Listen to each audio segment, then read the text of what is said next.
Welcome to the Imaginarium, the show where art, technology, and creativity intersect and combine to forge a conversation that can only be found in the Imaginarium. I'm Scott Colbert, and with me is the Pennywise the Clown to my Georgie, the horror nerd himself, Todd Starouch.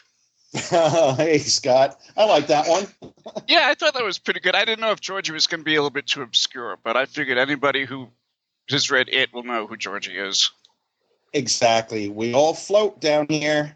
That's right. I know we banter back and forth just a little bit, but I wanted to talk about a couple of things about the not the internet, about the Imaginarium.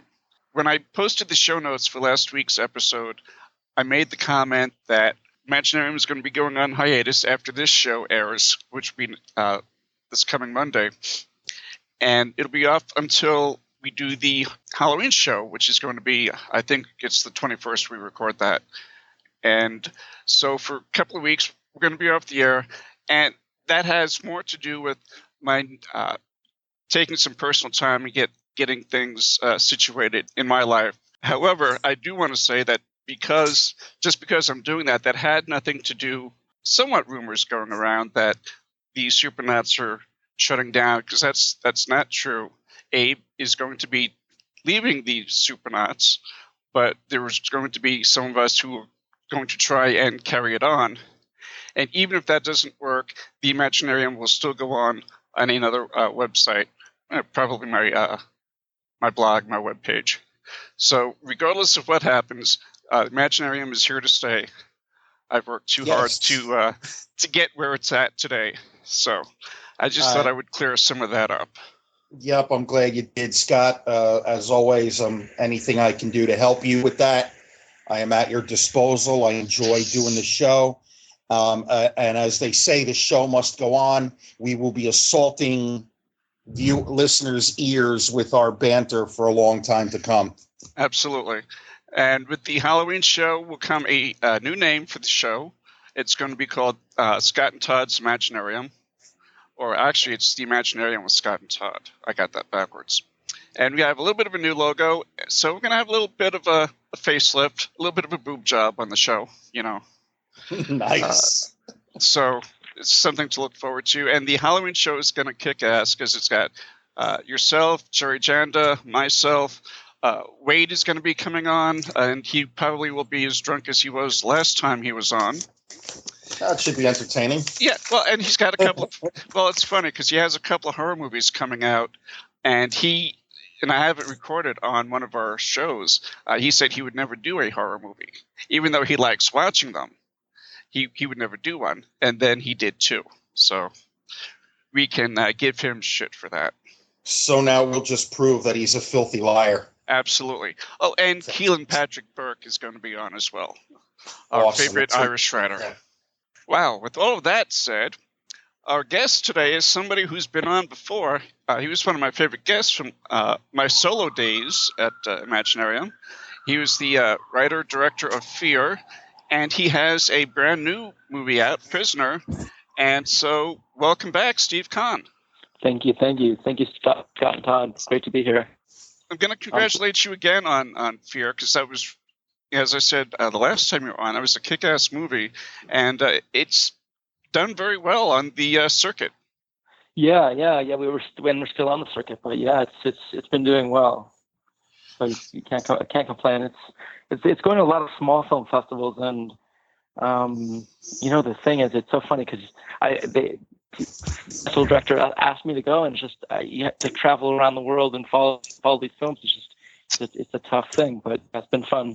Now, I'm really kind of ignorant about the film festival circuit. Is it unusual to have a short being shown at film festivals for this long a time? Because I think when I talked to you, it was back in January, February.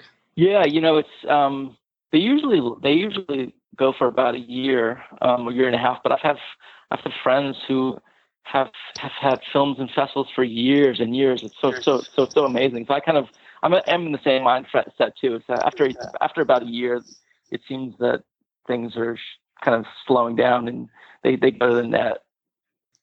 And you've got an announcement about Fear too. Yeah, absolutely. So it actually it's going to go to the net widespread for Halloween, or actually the month of October.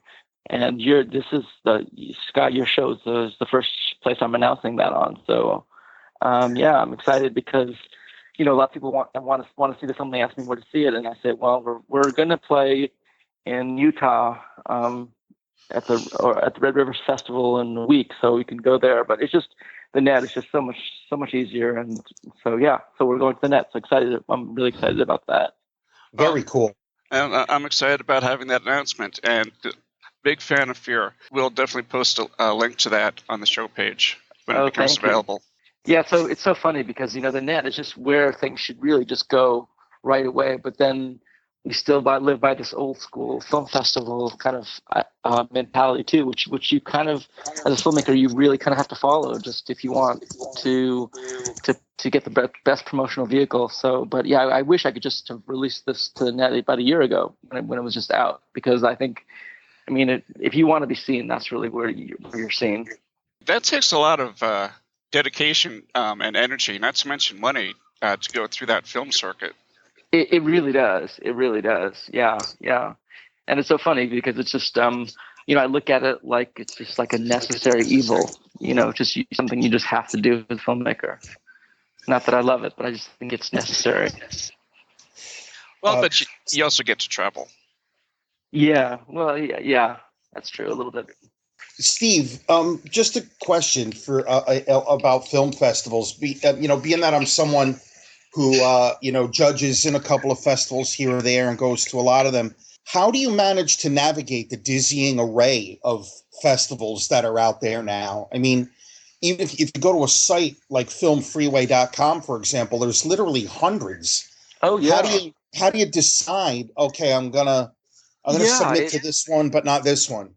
Right. That's exactly the issue. How do you decide? And it's so tough because you want your film to be seen, but you don't know who's going to like it and who's not going to like it, or what festival it's appropriate for. So, Todd, exactly. It's just it's really so hard to know, and it's really ultimately just. So I'm submitting The Prisoner to. I just submit The Prisoner to about 25 film festivals, maybe more than 35 at this point. I really wanted to hit the biggest ones. And the reason why is because although I love the little festivals, like the little festivals were great. The genre festivals were amazing for Fear. They loved us and we loved them, and it was great. But the problem was, as far as the end promotion, and if that's what it's about, if it's about, kind of forwarding your career as well. Because if it's just about being seen, the net's the way to go, right? But if it's about helping your forward yourself as a filmmaker, then you have to go to the circuit. And so, I found the little festivals didn't do much as far as helping to promote. And I would have been more seen, and I would have been able to give the film to more people just by putting it on the net. You pick, as a filmmaker, you pick the festivals that's gonna help your career, I guess. And to do that, you have to go with the biggies. And then it's just. It's just really a crapshoot because you're submitting to all these festivals, and you pick the big ones, I guess, like I am this time. And, it's expensive. It's like usually $50 a pop. It's a tough thing. And as far as Fear got into a couple big festivals, but a lot of little genre festivals, and where that was fun and a good experience. I'm not sure it was a career growth experience. So, yeah. But yeah, there's a dizzying array of film festivals, and between Without a Box and Film Freeway, and there's even a few other sites. There's some festivals in Europe and in Asia that are not even covered by those two sites. So there's Short Film Depot, and there's another one too, film something. But yeah, so it's just dizzying, and it's hard to know, and you don't know who's gonna love you and who's not. And I used with Fear, I would email all these film festival directors and things and try to connect and make a conversation just to see if my film would be right. And most of the time they don't even respond to you because it's just, they're too overwhelmed with films. Well, I don't envy you, sir. I really don't. Yeah. In that respect, anyway, of knowing, and then you're right. You cough up your $50, you send in your film, and you might never even hear back from them at all. And you're wondering, well, did they just not like it, or did they not feel it was appropriate for their festival? Right. I don't know if I could deal with that. Right. And you never really, like, a lot of times they even send you a letter, but it's a form letter, and they just, you never know if they're just doing that just to be politically correct, and they don't want to hurt anyone's feelings. Everyone feels like their film is their baby, and so, you don't want to kill someone's baby. So it's just, you never know what someone feels, and yeah. But ultimately it doesn't matter too. Like, if you don't like it, okay, because everyone has their audience, and if you're not my audience, that's perfectly okay. But then again, you want to know when you're submitting, God, is this my audience? Do I, are they going to get me before giving you my $50? So that's the predicament. Well, I know from Facebook, you just you got a waiver to be able to enter Prisoner at the Sundance Film Festival. Yeah. Yeah, but I hope that goes further than just that. But yeah, that was I was pretty excited about that. Because I'm sorry. Go ahead. Yeah, because again, I mean, that's just, I feel like that's one of the few, maybe top 2 or 3 film festivals that if you get into that one, it's just career growth and hopefully networking and career growth, and yeah. Now, are you finding it harder with Prisoner to figure out which film festivals to shop it to? With Fear, I would think that would be easier because you can really label that as a horror film. Prisoner, it's not really a horror film. No, it's more of a psychological thriller, and like I said, with Fear, there's a lot of great small genre festivals, and these film festival directors and the patrons who go to these festivals, they love horror, and so it's really easy and it's really fun because everyone's just like so into it. But Prisoner's not so much that way. So yeah, it was more of a question mark. Like I said, I just hit all the biggies and just I'm going that route. But it's just really a shotgun approach. It's just like I'm just shooting blindly into the air, and if I hit something, that's great, and then you don't hit stuff, and every time you don't hit something, it kills you a little bit. You're like, oh, why am I getting this film festival? What's going on here? What's wrong with my film? What's wrong with me? Blah blah blah. You go through that whole thing, and then you say, okay, calm yourself down. Don't be so upset. It doesn't affect you so much. It's not a big deal. You're an idiot. Whatever you want to say to kind of rationalize why you didn't get in, which you can never figure out the real answer, but you gotta have to somehow calm your mind and not go crazy, which you could do, really, and which is why I'm sure they never respond when you send them emails, because I'm sure people do go crazy. Oh, I can attest to that. I mean, the film festival that I am a part of, we'll get angry emails, why didn't you accept my film? Of course, people are proud of their work, as well they should be, but not everything is, when you get 400 submissions, obviously you can't have them all. So right. You have to feed your way down and say, well, these are the best, right. That's just the nature of the beast. Yeah. Or we already have a horror film with a naked girl. We don't want another one of those. Or it could be anything, so I think there's so many factors, but it's it's a gut emotional thing for filmmakers, and we take it personally, and artists, as you guys know, artists in general are just very emotional people who take things personally. So it's it's sticky. It is, because I think as artists we're a little bit more sensitive than others. I mean, we deal with people's feelings and emotions on a level that most don't, because that's what we create. We create these characters, so we identify them with them a little bit more, which makes, I think, the rejection somewhat more painful. Yeah, exactly. Interesting. I have so many friends that are, creative people, authors, filmmakers, writers, musicians. I myself am the opposite. I'm an IT geek. So for me, everything is very discrete. It's either a 0 or a 1. The arts are so subjective, one person might completely love your movie and another person might look at the screen and go, I didn't get it. Exactly. Exactly. And so, It's so funny because I don't even want to talk about this, but I got my first review back. So the first big reviewer, a film critic, sent me a review back for Prisoner. It was just it's been out of post for about a week. And let me tell you, after you come out of post, I don't know if you know this or not, but after you come out of post and you've worked on a film for 3 months, 4 months, or 5 months, you have no perspective whether it's good or not. So, you give it to all your friends and family. Some of them you can feed, some of their feedback you can trust, some you really can't, like your mom, but I generally I've gotten great feedback. But I got this one reviewer sent me this review back for The Prisoner today, and I don't read any of the reviews because I don't want to get wound up emotionally with the whole thing. So I give it to my mom and I say, "Hey, Mom, can you read me the review and just give me the bullet points? And if they're great, like sound bites, I'll promote the review." And it was basically a 3.5 star out of 3.5 stars out of 5 stars review. And oh my God, this review, this thing, I was so pissed and devastated and hurt. And I think, so rationalizing the review afterwards, I realized that she didn't quite like it because she didn't like the message of the film. And so I think, okay, no, am I going to write back to this damn reviewer and say, how dare you give me a 3.5 star review? You just don't like the message of the film? Because the message of the film could be considered, the film was inspired by Caitlyn Jenner. The message could be considered maybe gay, or the message is really just be yourself and accept yourself completely. But the underlying message is the film is based on a transgender woman.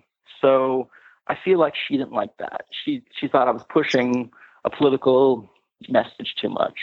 I get my first review. It kills me. It's not a horrible review. It's like she just didn't like my message. That's the life of a filmmaker, I guess. But no, what you're saying is not everyone will like your film. That's exactly it. So she didn't like the message, so she docked my film, and I want to kill her. I don't want to kill her, but I was upset. I wanted to kill myself. No, I just was upset because it's your baby, and people, you want everyone to love your baby, Well, yeah, nobody wants to hear that their baby's ugly. We know. Right. or they look at it and say, "Does he have Down syndrome?" Exactly. Exactly. And see, the funny thing too is, speaking of ugly babies, I don't know if I was an ugly baby, but I was born with cross eyes.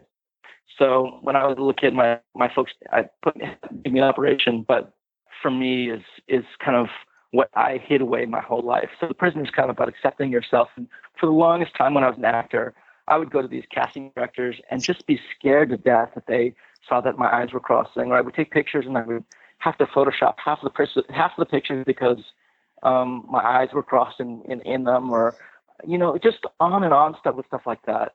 I couldn't accept that about myself. And then I did this movie, and then I recently got this eye doctor appointment. Because I'm farsighted, so I get these new glasses, and this doctor says, I've noticed that cross-eyed people see the world differently. And I thought, that's interesting, because I kind of liked seeing the world differently. I'm glad that I see the world differently. So, but it's been very hard for me to accept that about myself, and I think that that's what The Prisoner is about, is really just accepting yourself for whatever weakness you think you have, because that is actually your strength. And so cross eyes are my strength, although for years they were impossible for me and hard for me to accept about myself.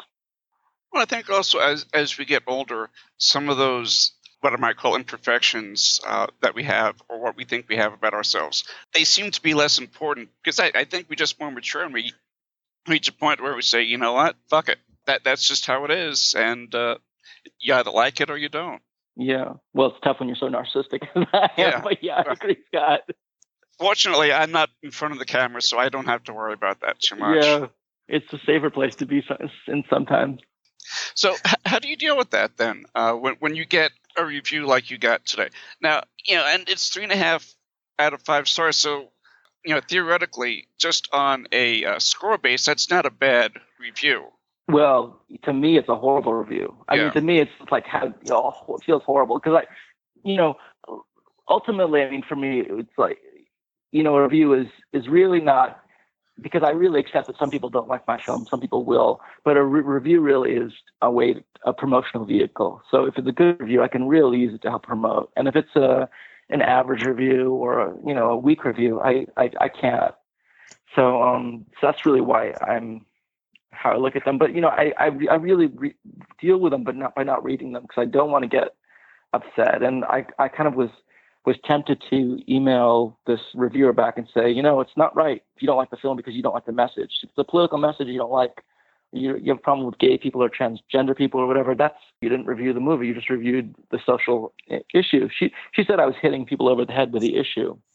I didn't think so, because I have a lot of gay friends and they've watched it and I think they resonate with it. And it's hard. If it's hard for me as someone who has cross eyes to face the world, I couldn't imagine how hard it would be if someone is gay or if they're transgender or they're a cross-dresser, how hard that would be to face the world, because I've never been in those kind of shoes, but I just know that having cross eyes is really tough.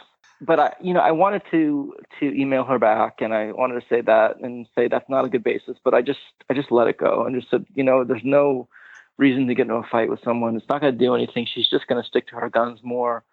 But they do hurt, and I remember, I don't know if you guys seen Hitchcock with Anthony Hopkins. It's a great movie. It's Yes. Great. It's a couple years old, but I remember one scene where he's in the tub with a paper reading his reviews, and I always think of that scene. I just think it's so funny. He's just so pissed off and so hurt that these people don't understand him and don't understand the movie, and the answer for me really is just not to read them, just because it just doesn't matter ultimately.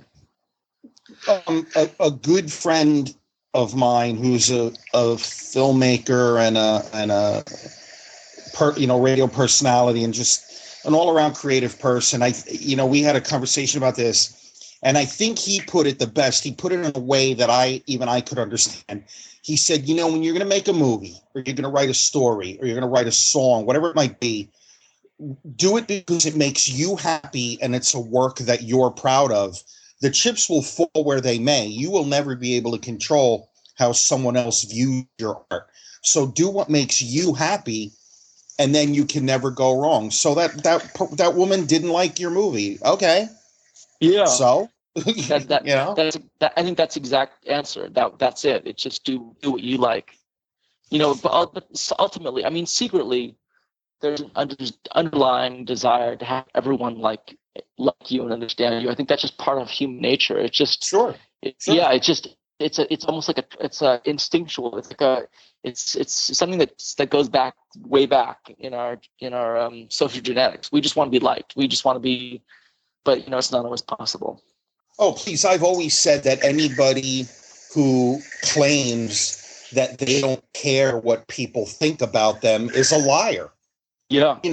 I may not care what people think about the way I choose to live my life. Like, I like horror movies, I like heavy metal, and I don't care what anybody really thinks about that.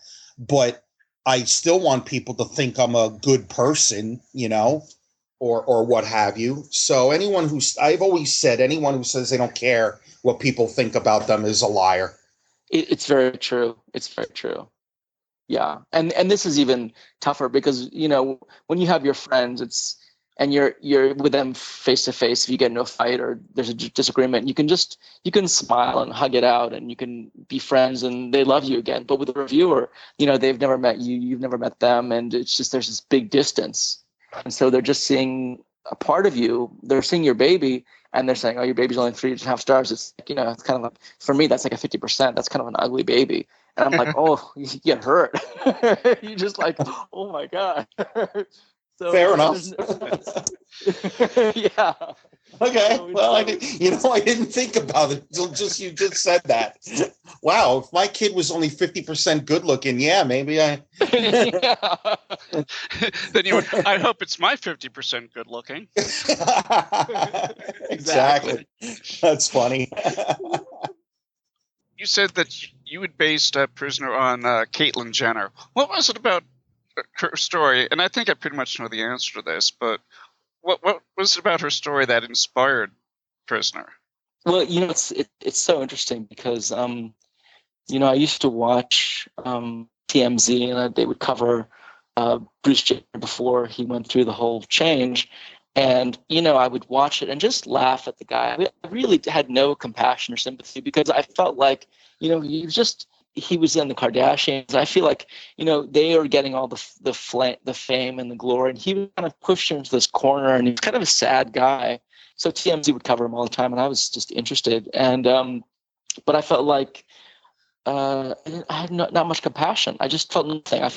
I remember seeing one TMZ story where he was getting his larynx shaved, and they got a scoop that he was doing it. So all these reporters were there, and they all kind of cornered him when he was coming out of the surgery, and they were pretty cold-hearted with the way they reported it, I remember. So this is later on, maybe about 6 months later, a year later, the Diane Sawyer interview is on, and I watched that. I think everyone watched that, and you know, from the first moments of that interview, I was floored, and I was shocked. I was crying at times because this was such a human guy, and you know, this guy who was a hero once, and an Olympian, and he became to me a hero again in this show, just because he was so honest, and because I finally saw that it had nothing to do with Kardashians thing. It was just who this person was and who he was hiding all these years. And maybe that's what bothered me about him, because, you know, I think if someone's hiding something, you feel a little bit weird about them. You know, you feel like there's something strange or something off. So that's not a good feeling. But then when he exposed himself fully, I mean, it's just like you find things make sense. 2 and 2 finally makes 4, and you feel better. You feel, oh, this makes sense, and I really have empathy. So that's really what sparked that movie. And in fact, he said that what really sparked the exact Prisoner movie was that he mentioned that operation he had that I saw on TMZ, where TMZ was just so ruthless. But he said that when he got back, he said that when that the story was leaked, that he was there, and he felt so trapped by the reporters. When he got home, he walked the hallway back and forth. He had a gun, and he said, you know, it would just be much easier just to end it right now. And that right there was the genesis for The Prisoner. And in fact, the first few lines that he says in that interview, word for word, verbatim, are in The Prisoner. Are the last lines that my character says. Yeah, I remember seeing that coverage on TMZ, because it's one of those shows. I'm not necessarily proud to admit that I watch it, but I watch it too. Yeah, but I watch it every day. You know, that's just kind of my my little fix for the day. And I think what struck me most was, I mean, you know, here's a guy, as you said, he was an Olympian, and I remember when he was in the Olympics, and I remember him winning the gold medals.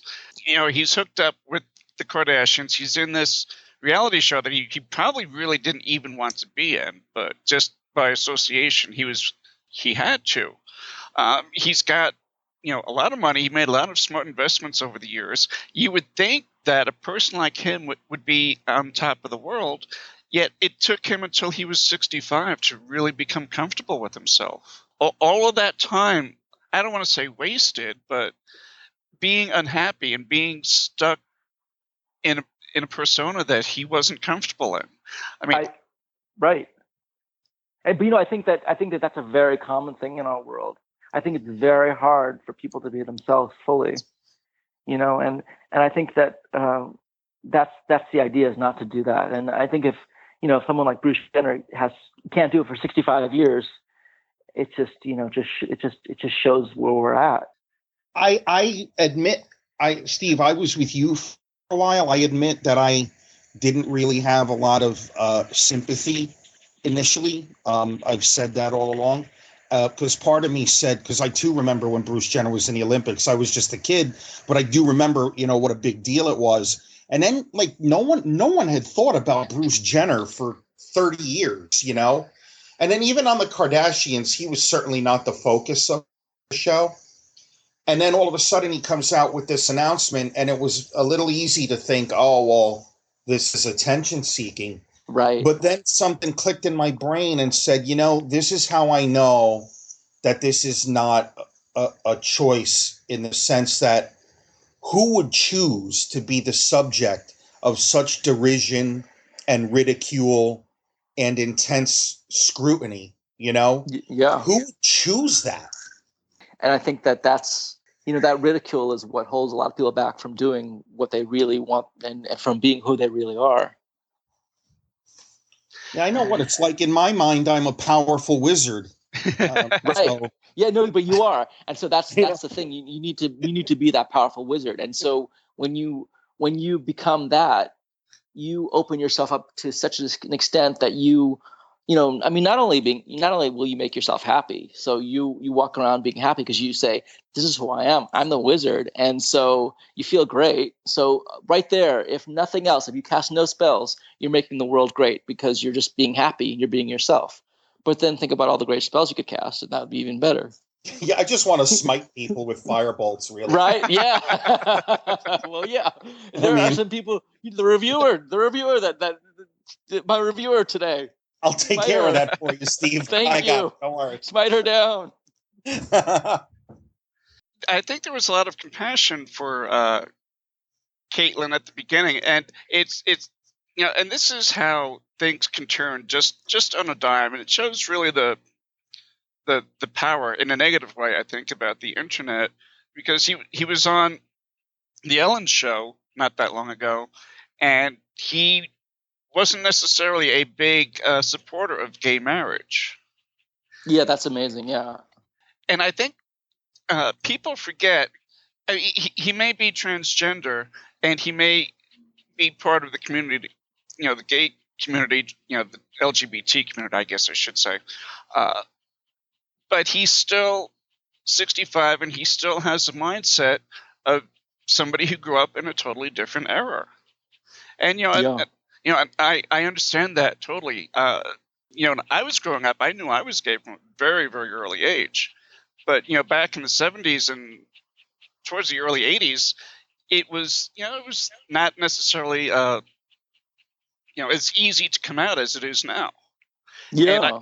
And I look at my niece, who's a lesbian, and she had so much of an easier time not only coming out. She had a lesbian teacher who kind of took her under her wing, so to speak, and kind of mentored her and talked to her, introduced her to her girlfriend. And I'm thinking, where the fuck were these teachers when I was growing up? Yeah.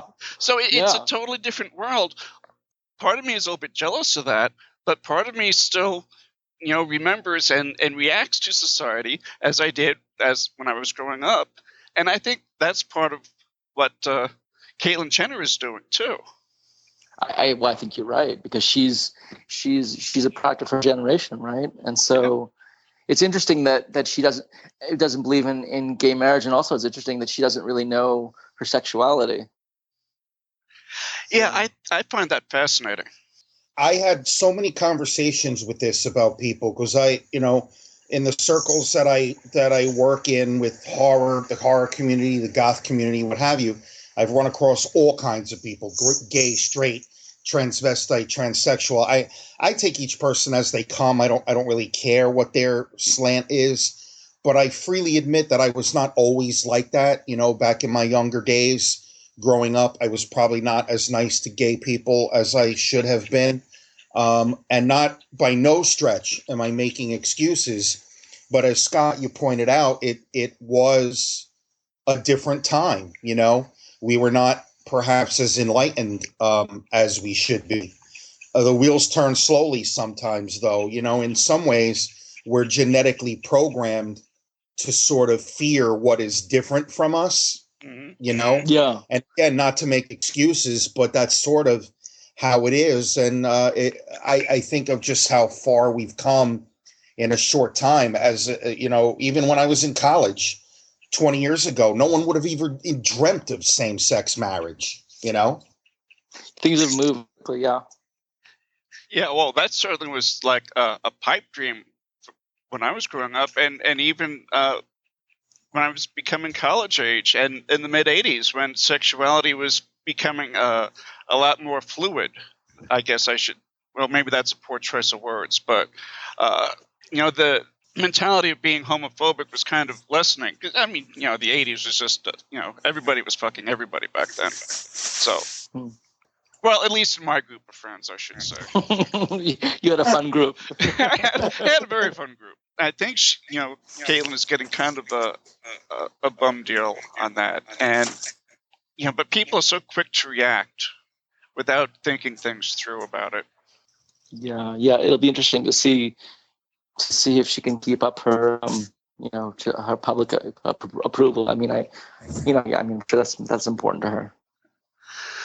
Now, I want to talk about your actor, because I guess we should say Prisoner is kind of like a one-room, one-man show. Yeah. And the actor, and his name escapes me, so yeah, please. It's Joe Garcia, and I tell you that Joe is one of the best actors I've ever seen, and certainly the best actor I've ever worked with. He's just a consummate pro, and also he's done theater for about 30 years, and he teaches. Oh, actually, he doesn't teach, but he directs at American Academy of Dramatic Arts, and he's, besides all that, just a wonderful guy and a great guy to work with. So yeah, Joe's great, and he did a fantastic job. Prisoner is the type of movie that really can rise or fall on the actor, and you got the actor nailed. He did a bang-up job on that, and I can't imagine him not getting any awards for that role, because he was simply fantastic. Oh, thank you. I'm glad you say that, because I thought so too. And he said to me, early on, when we were talking about this, he didn't want this, because he read the script. He said, this could come out like a grad school project, and I said, it's not, Joe. I don't want that. And he worked so hard. We both worked so hard on this that I just, really the whole film is just him. He's just amazing. So I was just back there capturing it, but he worked his ass off, and I'm telling you, it was not easy, and he really worked hard, and I just love the guy, and thank him so much for doing this project. And I'm honored actually to have worked with him. Yeah, he's great. He's fantastic. Yeah, the emotion. I mean, the emotions that he expressed, just being by himself, was truly amazing. I enjoyed it a lot. It really was a great performance. It's really, as for an actor, it's the hardest thing to do is not have anything to work off of. So right. What Joe was basically doing is moment to moment acting, which is you really just reacting off your last moment. So, and that's actually great acting anyway, but to not have an actor to work off of is so difficult. But so what just happened now? What's my feeling about that, and how do I react to that? And then it's moment to moment to moment to moment in really long scenes that have a lot of dialogue and have a lot of props, especially the last bit. So it's really tough acting. This was a tough movie, and when I wrote this film, he was the person I had in mind for it. I wouldn't have trusted it with anyone else that I know. I mean, maybe Kevin Spacey, but that's about it. How did you come across Joe? Was it an open audition? No. I've known Joe for a while. We did a play together a few years ago, and I've known him, and I've been lucky enough to call him my friend. And it just, as far as like, I have a group of friends who are actors, and he's always been like a mentor, but within that huge group that I know of directors and actors and writers, he's basically thought of as like the best actor, and he really is. He's just fantastic. I described the movie to you almost like a Twilight Zone episode, and I mean that as the greatest compliment, and because I absolutely love the Twilight Zone. The more I thought about it, the more I think the ending is more of a kick than a punchline. Not giving anything away about the movie, but it really does. When you have that reveal, it really is very powerful. Thank you. Yeah. I'm glad I came across that way, and that's the exact intention, because I'm setting up this world, and then ultimately I throw the world on its ear and spin it 180 degrees. And what you thought initially about this character, I hope you think completely opposite about.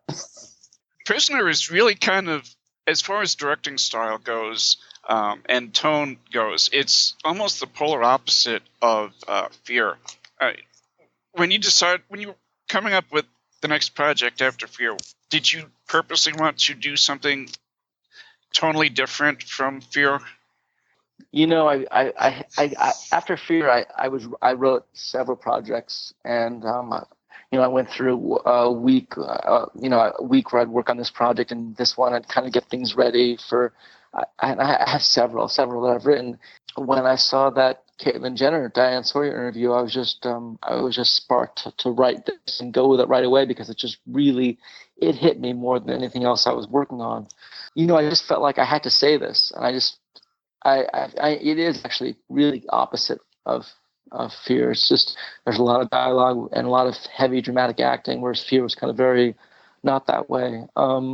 But it's just something that I wanted to say, and something that I feel like really needed to be said, because we say, oh, you should be yourself, and everyone says that, but I really don't think that people are that way. I think we're so preoccupied with being politically correct and being what we think the world wants us to be, that we're not ourselves. We're not genuine to ourselves. So I felt like that was such an important and timely message, and especially brought into the spotlight with Caitlyn Jenner. I thought, I got to say this right now. It's a good time to say it, and it's really hitting me.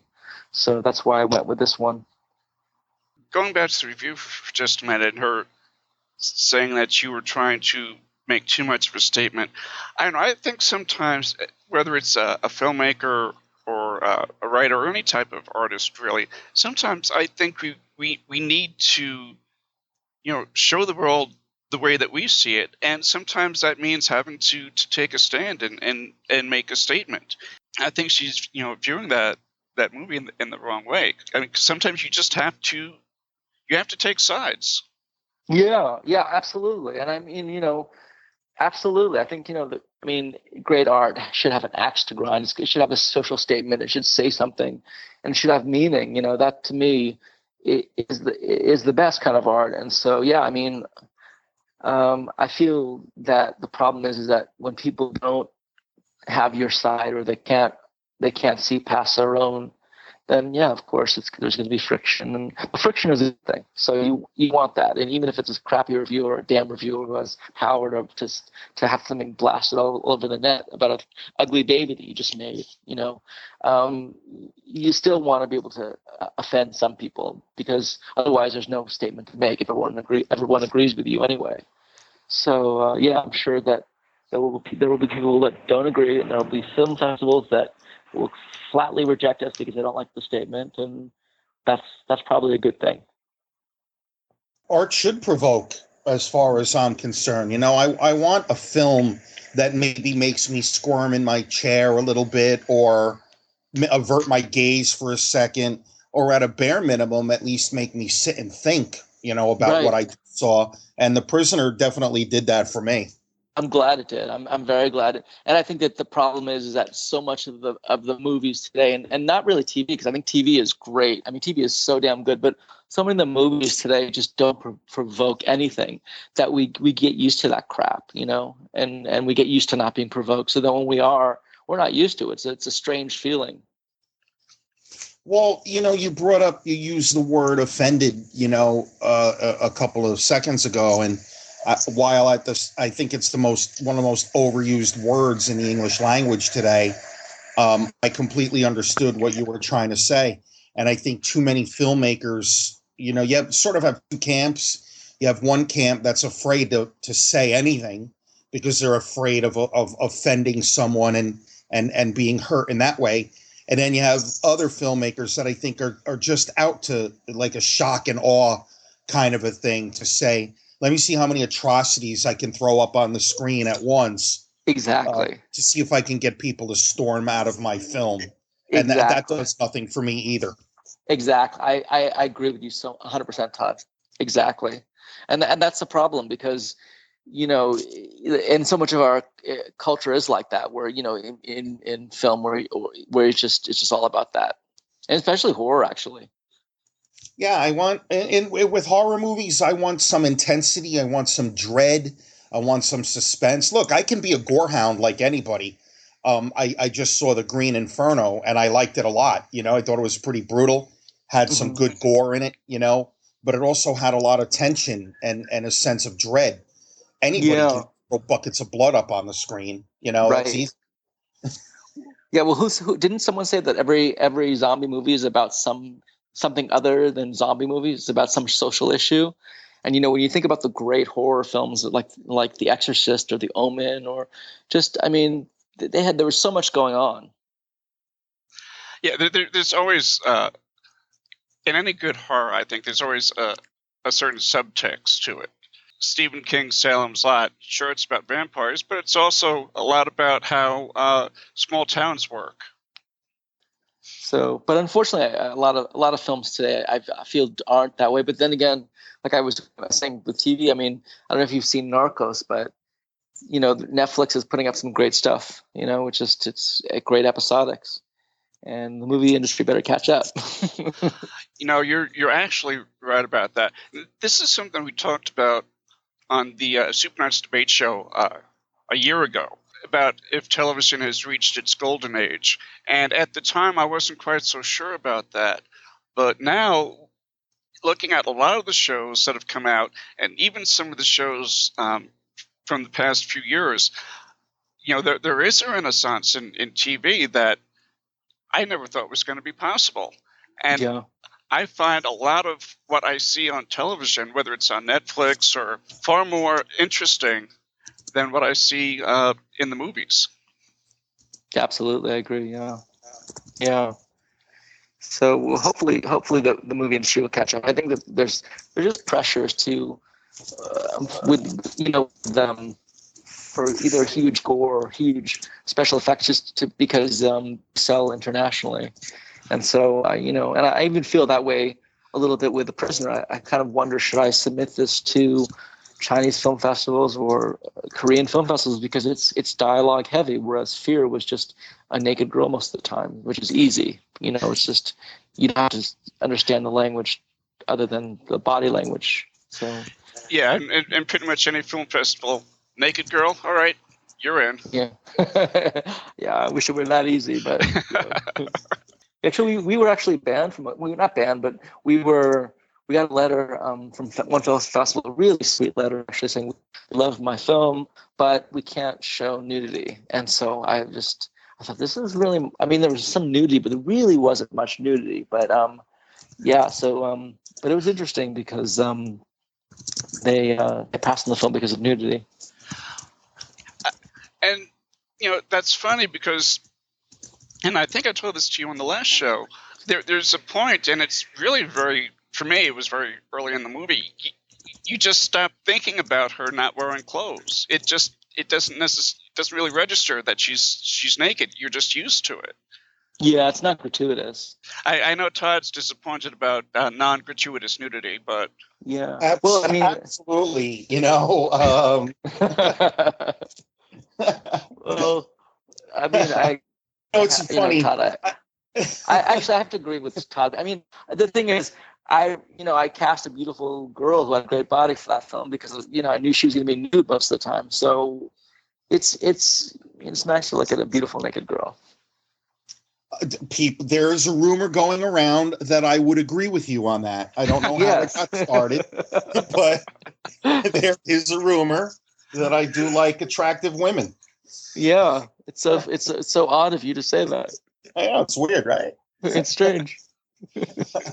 Please, we could do an entire show on the merits of nudity in horror films. Yeah, but it's so funny that so a lot of actresses don't want to do that kind of nudity. They don't want to do any nudity. And I wrote one film that I was going to go with before The Prisoner, and there was the female lead was nude a lot in it too. And I had so much resistance from actresses, and I feel like they resist it because they feel like their value goes down if they're nude. I don't understand that, and maybe they're right. I don't know, but for me as a director, I don't understand it because let's make a great project, and how could your value possibly go down? And maybe it's a cultural thing. Like maybe they feel like as a woman, their value will go down because they'll be seen as cheap or whatever it is, which is something that guys don't understand. I don't understand. I'll be nude in anything. Cast me, So, but yeah, I've had a lot of resistance with that. It just killed the project because I couldn't get an actress who would do it. Listen, if you ever want me to be nude in one of your films, You got it. You got it. I'll consider it. We'll talk. I think maybe you need to go back east for that. We'll figure it out. Jeremiah Kipp doesn't necessarily have a problem getting women to appear nude in his movies. Oh yeah. No, and he frequently has nude women in his movies. Bastard. Which actually kind of brings up an interesting point, and I don't know, maybe Todd, you might want to chime in on this one too. Do you think there's a difference between East Coast indie filmmaking and West Coast indie filmmaking? Well, you want to go with Todd? Go. Wow. Yeah. Go ahead. You go ahead, Steve. All right. I can just talk about LA. You can comment on that. All right. So all I know is LA because that's where I live. LA is interesting because everyone wants to be in a film, but no one once they're cast, they really don't want to commit to it or work hard in it or help promote it or except if you're working with a seasoned actor like Joe, that's one thing. But if it's someone who's just fresh off the boat and new to LA and wants to be an actor or actress, they really don't want to commit hard to the project. It's more about the party and the glamour of it and the idea of being in a film and posting on Facebook, booked a part. I booked, exclamation point. And then all the friends like it and stuff. So that's what it's really about here. I hope it's different on the East Coast. There's an element of that here. One thing that fascinates me is how people are all about like how many IMDb credits they have. Yeah. And it's like, okay, in 26 of them, you were some barely visible background extra.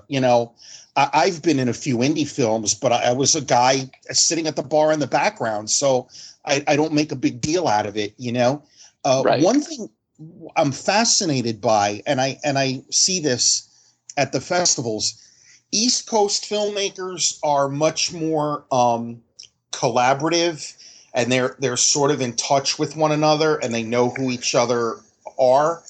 And West Coast filmmakers don't really interact too much with one another. At least that's what I've noticed. No, I hardly agree. Well, at least I know with my community, we don't interact that much. Yeah, see, here in the local scene here, New York, New Jersey, everybody knows one another. And not that there's not, a healthy dose of professional jealousy. I mean, there's always going to be that. But I know people work together on each other's projects all the time, Yeah, and they all know what everyone's up to and who's got a film coming out and who's directing what. It's much more close-knit. Yeah, here people don't really do that. Don't really work on other people's films that much. It's much more of a lonely pursuit. And not to toot your own horn, Todd, but you just filmed a cameo in Black Wake.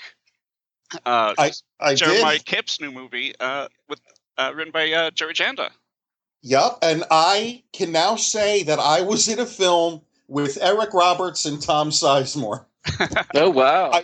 I wasn't anywhere near either of them ever. But yeah, it was fun. I did a quick little cameo, I love Jeremiah. I love Jerry Janda. This is Jerry's first feature, and I'm so looking forward to the finished project. Everybody worked so hard on it. And one thing I got to say about the indie community, having been around it now for a long time, the hard work and dedication and passion of people is amazing to me. 14, 16-hour days of shooting because, people have full-time jobs. They can only do it on a Sunday.